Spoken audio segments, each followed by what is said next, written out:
విశాఖ స్థానిక సంస్థల ఎమ్మెల్సీ ఉప ఎన్నికకు సంబంధించి ఈ రోజు నామినేషన్ చివరి తేదీ. అయితే ఇప్పటికే వైసీపీ బొత్స సత్యనారాయణ అభ్యర్థిగా ప్రకటించింది.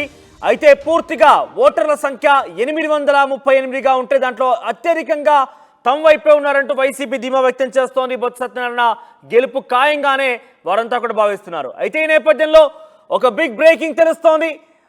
టీడీపీ కూటమి పూర్తిగా ఎన్నికల్లో లేకుండా ఉండే రకంగానే అసలు పోటీ చేయొద్దనే ఒక ఆలోచనలు ఉన్నట్టు తెలుస్తోంది.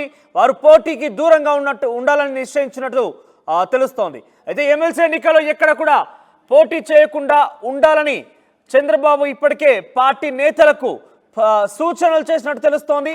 అయితే కాసేపట్లోనే ఇది అధికారిక ప్రకటన విషయంలో విడుదల కాబోతోంది. ఉత్తరాంధ్ర నేతలతో సీఎం చంద్రబాబు ఇప్పటికే టెలికాన్ఫరెన్స్ ద్వారా నిర్వహిస్తున్నారు.